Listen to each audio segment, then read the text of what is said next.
pretty impressive for someone with just a high school diploma to be thinking about voluntary retirement. Sarah, the president's daughter, who talked to me with a smiling face.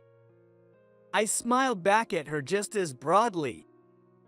I am #1 in sales, so I think the company will lose $30 million, but I will leave the company because I am fired. Sarah didn't seem to understand what I meant. I was already prepared. Tom, I just heard. Is it true you're resigning? As soon as I answered the phone, our president, George, sounded panicked. Yes, my name was on the list of those opting for voluntary retirement. That's ridiculous. It's impossible for your name to be on that list. It must be some mistake. I knew it wasn't a mistake. I think Sarah knows very well. Maybe you should ask her. Sarah, anyway, I'll call you back. After hanging up with the president, I started unpacking the boxes that had been delivered to my apartment. I wondered what the president would do now, and part of me was actually looking forward to it. My name is Tom. I turned 41 last month. During my student years, I couldn't bring myself to go to school and spent my days working part-time jobs to make money. After all, I finished school with a high school diploma. But living a carefree life made me realize I couldn't go on like this forever, so I decided to get some qualifications for the future. I went to a vocational school where I successfully obtained certifications as a hazardous material handler and electrician, and eventually got a job at an industrial equipment manufacturer. After a few years of working in measurement and inspection, my achievements were recognized, and I moved into sales. Sales suited me as I had no trouble talking to people and knew our products well enough to answer questions accurately. Then, 10 years ago from now, at an event hosted by the industrial equipment manufacturer, I met George, the president of Johnson Trading. From the beginning, I felt a good rapport with George. At first, our interactions were just business, but gradually we started socializing more and going out for drinks. George, I have a nice gift for you. How about a drink today? That sounds great. Actually, I found a great place too. It's undeniable that there was an ulterior motive connected to work. But even putting that aside, I enjoyed going out for drinks with George. Tom, you really are a pleasant man. A man like you is rare these days. I'm honored to hear that from you, George. At the bar where we had drunk many times before, I poured whiskey into a glass. The glass filled with whiskey clinked with ice, shining amber. Tom, today, I have a scouting offer for you. You excel in sales, and I think you can shine even more at my company. Johnson Trading is a company for businesses where sales directly affect revenue. The equipment they handle ranges from facilities for automobile manufacturers to devices for semiconductor makers and microscopes for maintaining quality. Our sales depend on performance. The more results you deliver, the more it reflects in your salary. So I think it's perfect for you.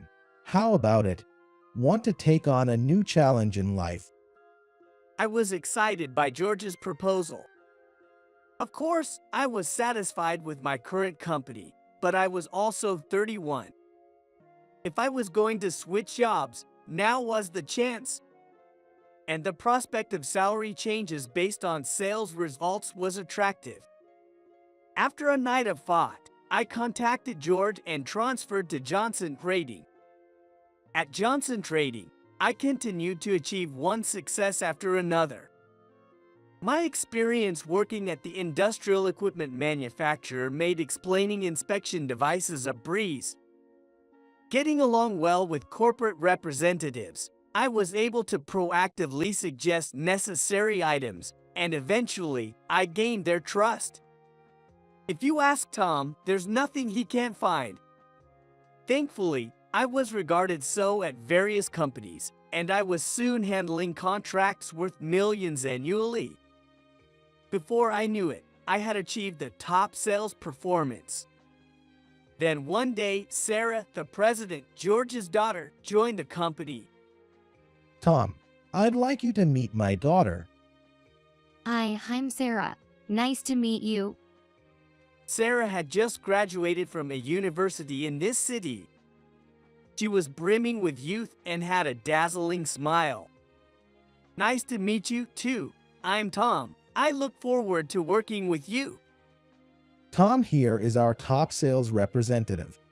You should try to learn from him, Sarah. Wow, that's amazing. I'll do my best. It was clear how much George doted on her, his only daughter. Seeing him so affectionate made me feel warm inside. Sarah was assigned to the HR department. However, as time passed, I began to hear not so great things about her. The senior employee she worked with said she's not useful. She only responds when spoken to and cares only about her nails and smartphone. At first, everyone just laughed it off as unavoidable. But then one day, one of the senior employees suddenly decided to resign. She was competent and always ready to answer any questions about the company. I suspect that an incident I accidentally witnessed one night might have been the cause. When I was passing by the president's office, I saw that he and Sarah were the only ones inside. Hey, Daddy, listen. That lady boss in my department is being so mean to me. She doesn't answer my questions and deliberately gives me nasty tasks. Is that so? You're having a tough time, Sarah. That's admirable. Yes, I'm doing my job properly, but I think I'll get sick from the stress soon. I thought to myself, oh come on, what are you saying? But I didn't dwell on it too much, as George is a sensible man and wouldn't take Sarah's words at face value. It was less than a month later when it happened. Rumors had it that a transfer was considered, but the senior employee couldn't accept it and ultimately chose to resign. On her last day, I happened to meet her. Tom, thank you so much for helping me all these years. Are you really leaving? That's sad. With tears in her eyes, she thanked me and said quietly, Be careful with Sarah. She's not as foolish as she seems. With those words, she left. I could never forget what she said. As the years went by one, the senior members of the HR department left. In their place came newcomers the same age or younger than Sarah, and soon Sarah, who had only been there a few years, was treated like a senior. Consequently, it was inevitable that Sarah was appointed as the head of HR. Even so, I thought this would not affect my work. But Sarah's influence was closer to me than I expected. I had a junior colleague, James, who had just turned 35. Like me, James had joined midway through his career, and we spent our days making sales calls together. He was a promising asset, likely to surpass me in the future, and James, with his refreshing demeanor, was popular among clients and female colleagues alike. Although my chances to go drinking with George had decreased, I went out more often with James. When work ran late, we would drink together and encourage each other, facing the next day with renewed vigor. I heard that James and Sarah had started dating right after she became the department head. Around that time, it became my routine to listen to Sarah's story from James. Tom, listen. I'm going on a date with Sarah. Do you know any good places? She just asked me to have lunch together from now on. She's going to make lunch for me. I listened to James's smitten stories with a smile. If James was happy, that was enough for me. However, as days passed, I noticed something was off with him. Sorry, Tom. Sarah says I shouldn't go to entertainment anymore. She hates it when I drink with my colleagues and come home drunk. Another day brought another concern. Sarah keeps saying I work too much overtime. I explain that it's just necessary work, but somehow I'm always doubted. I couldn't hold it in any longer and confided in James. Come on, what's there to doubt? I'm not sure myself. She suspects I might be going out drinking or getting cozy with other women. I was so flabbergasted I couldn't even respond. I wish she could see how seriously James works just once. Just then, James' phone rang. Oh, it's Sarah. Well, I'm heading home. James looked worn out. I worried but knew better than to meddle in romance. A few days later, I heard rumors that Sarah and James had broken up. James took some time off work and then resigned. I deeply regretted not reaching out to him more seriously. I didn't want anything to do with Sarah, but one day, by George's orders, I had to take her to entertain a client from Company Simpson. When the president of Company Simpson visited our office previously, he seemed to take a liking to Sarah when they met by chance.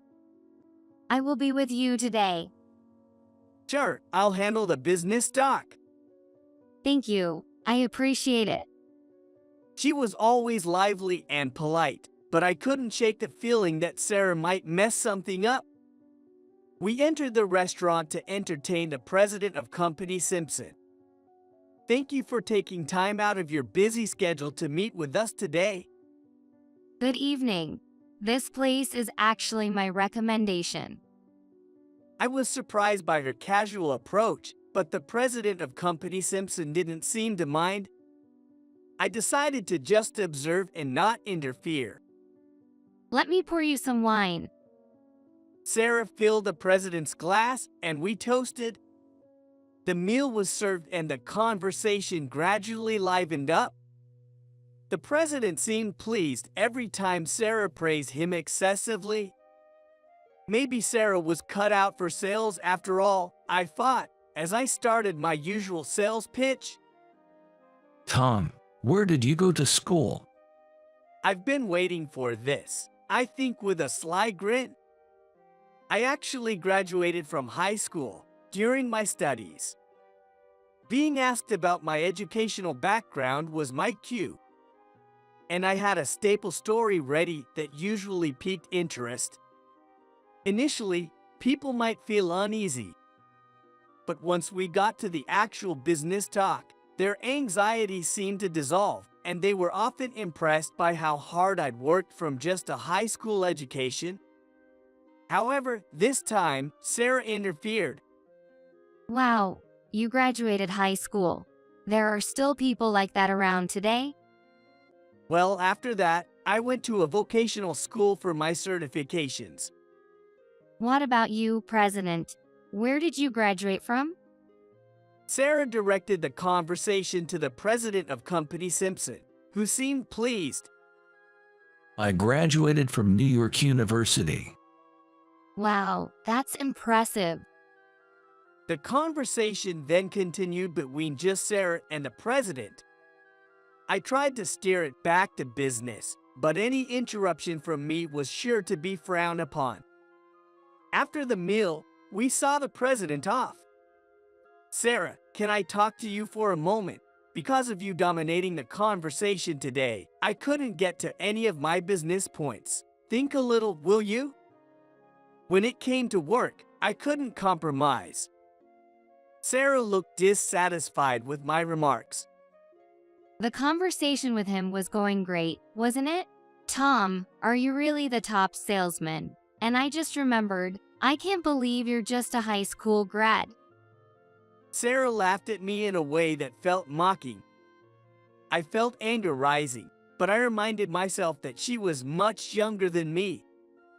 I had to act like the adult in the situation, so I tried to calm down.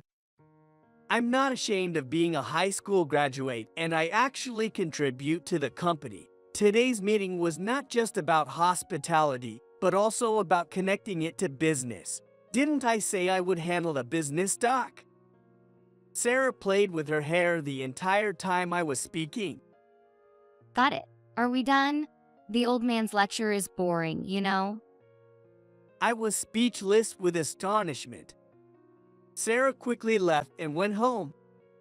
2 years later, while I was on a business trip to Thailand, the company announced voluntary retirement.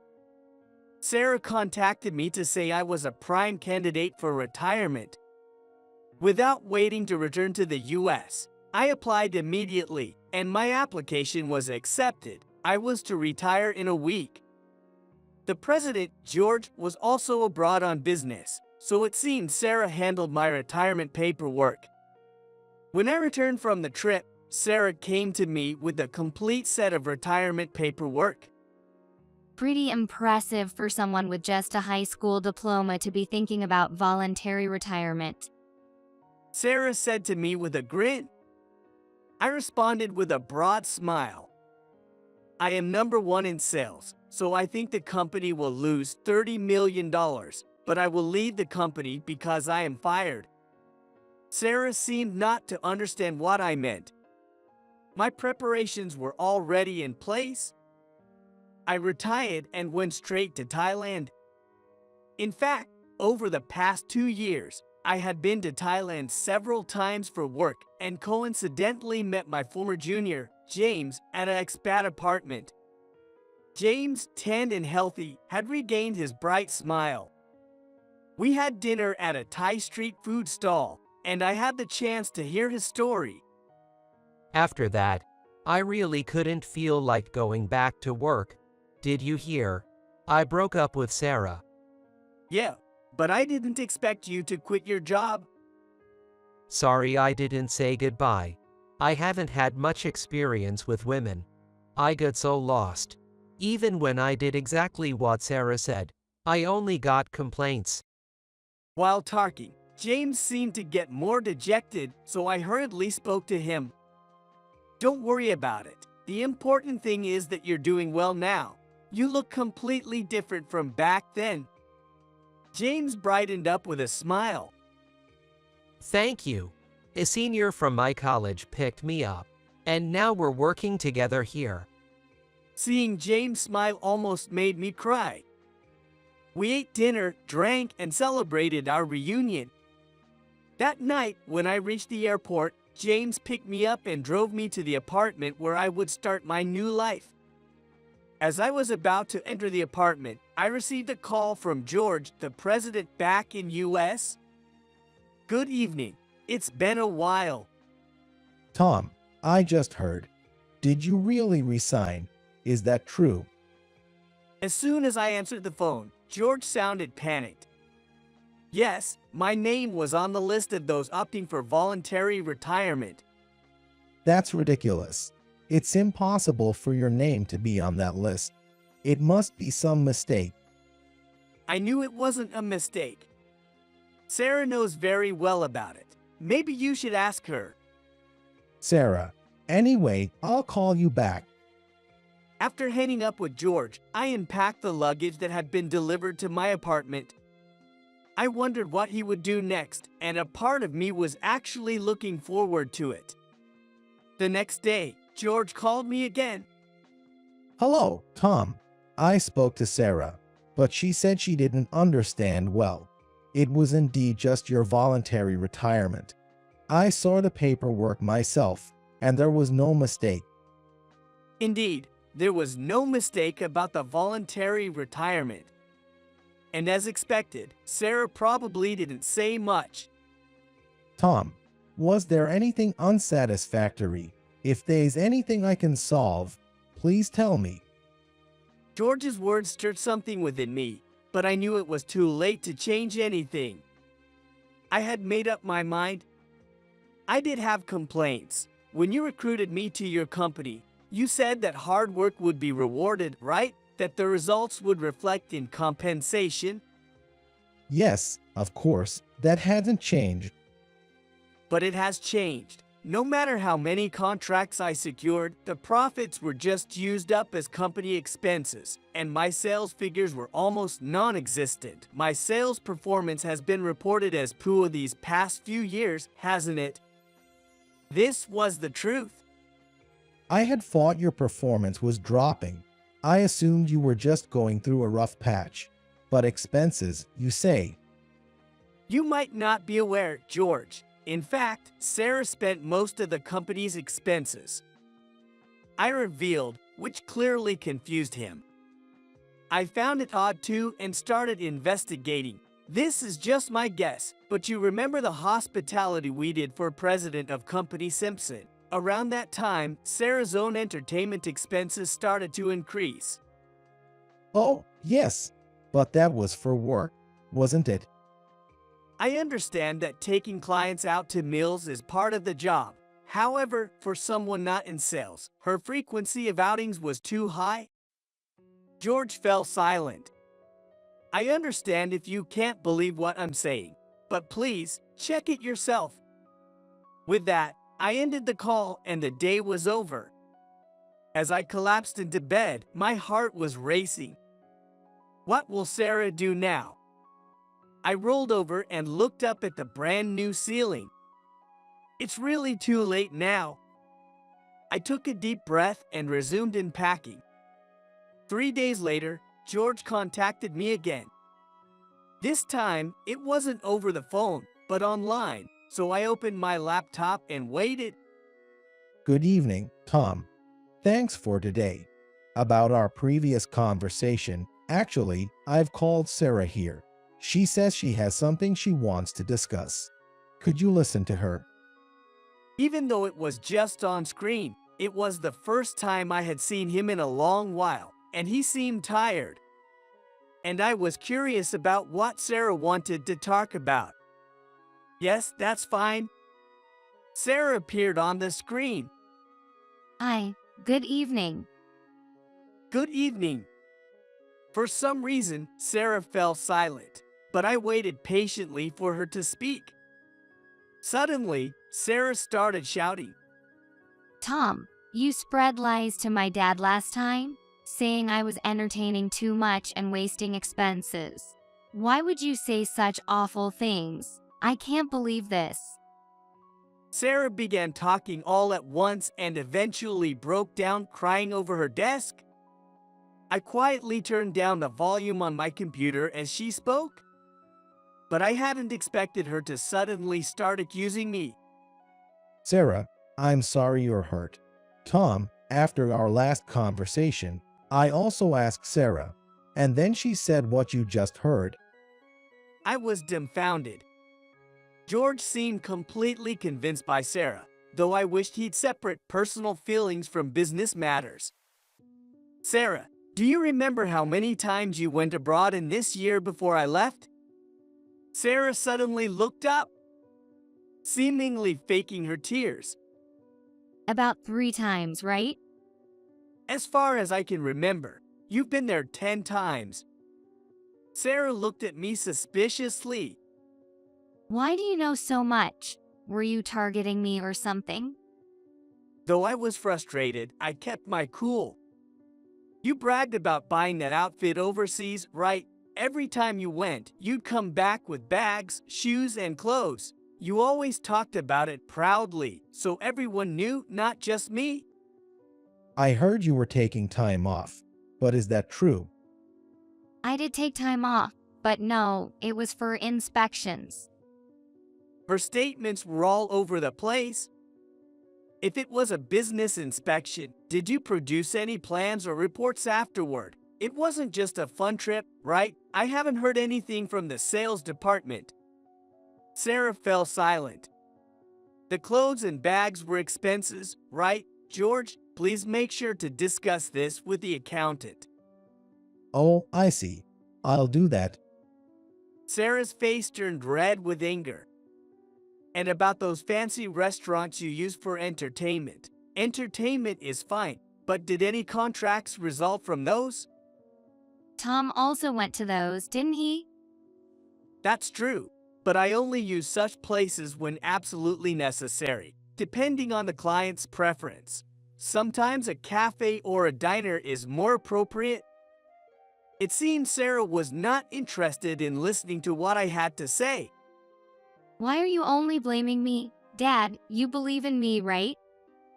George, suddenly thrown into the conversation, was troubled.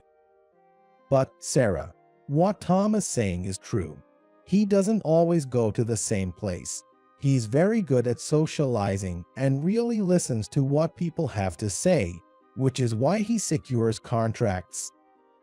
Thank you, but that's not the issue here, Sarah. You effectively erased the revenue I brought in through contracts.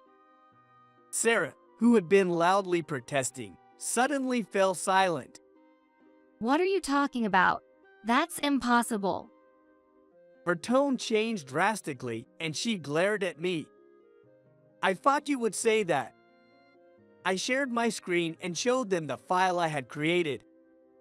I'm meticulous by nature. I record who I meet, where, and when every time. I also note the content of our conversations and their food preferences because I never know how it might connect later. It helps me understand the relationships between businesses.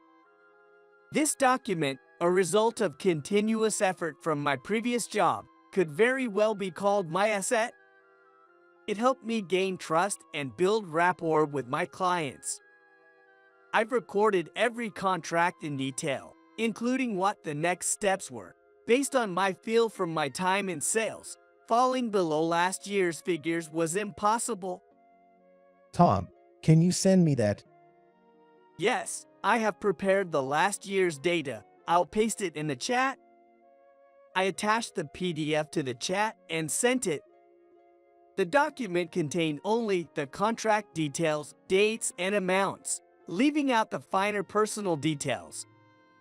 Once again, I urge you to look into this thoroughly. If there's anything else, please contact me. I ended the call. Sarah didn't speak another word.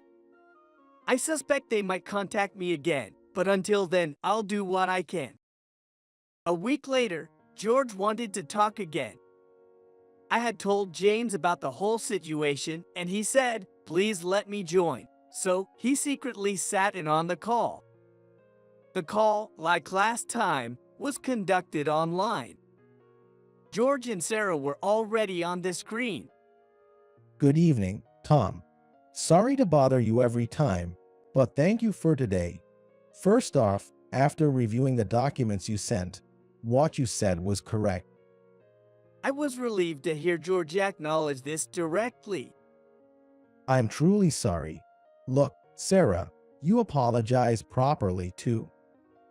I'm sorry, but hospitality is an important job, right? And it has nothing to do with Tom quitting. Tom wanted to quit, right? What kind of apology was that? She clearly didn't think she was at fault. Yes, that's true. Look, I was even on the list of voluntary retirees. George looked at me, shocked.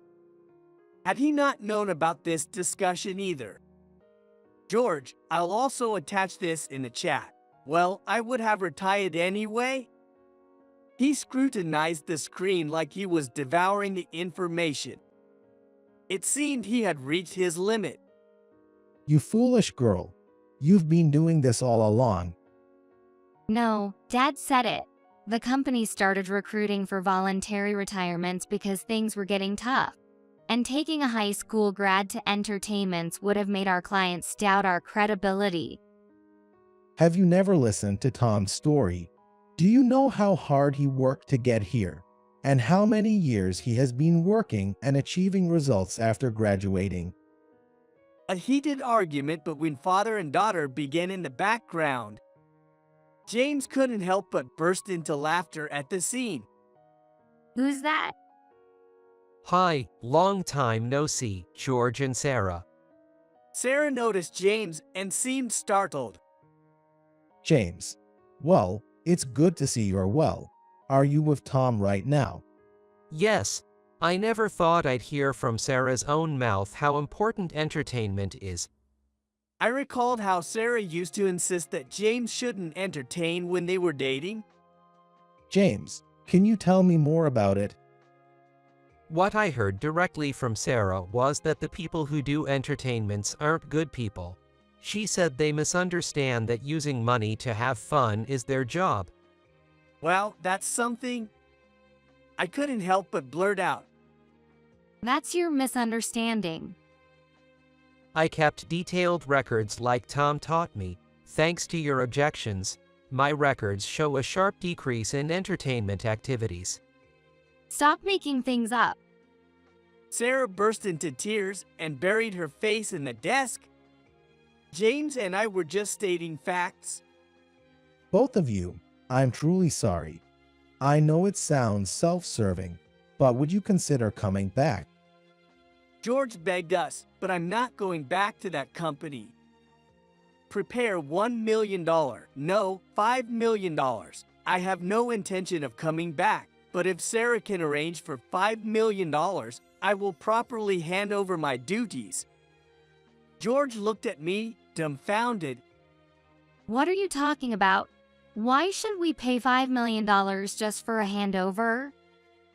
I sent my records before, and they include new facility installations and commitments for maintenance contract renewals. That alone is worth $30 million a year.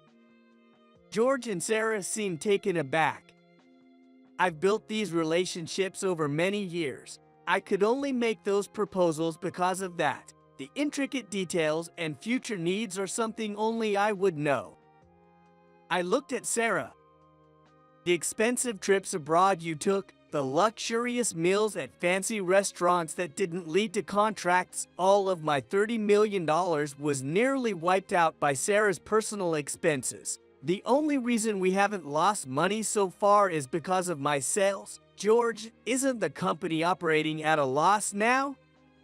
He remained silent and bowed his head. If expenses exceed income, of course, it turns into a loss. If it's an investment that leads to future returns, it's valuable. Let me say it again. Without my sales, it will just turn into a loss. Jesus, you think it's my fault? Sarah, pale-faced, looked at James and me. This foolish girl. George muttered, still looking down.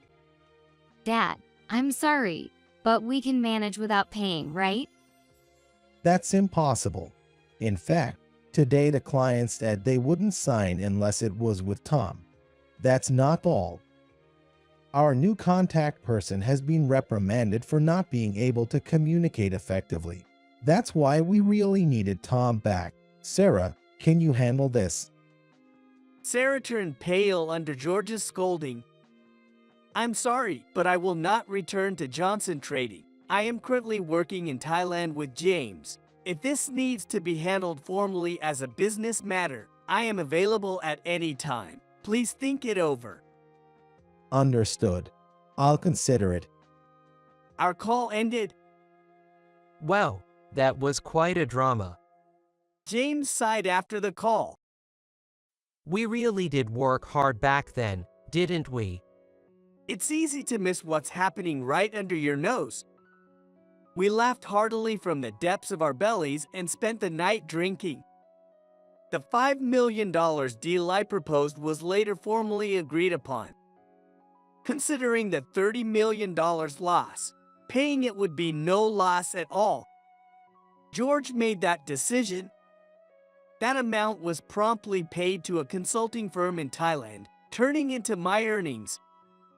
Although I had just arrived in Thailand, I would be returning to the US to train the employees of Johnson Trading rigorously.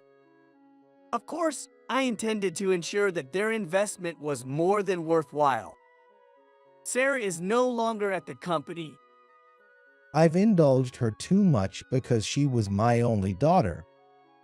Disowned in a manner of speaking by George, Sarah was forced to live a modest life through part-time jobs. The luxury car and designer goods she had bought were sold off to cover part of the $5 million. I heard she started living alone, but probably struggled as she had never done laundry or housework before.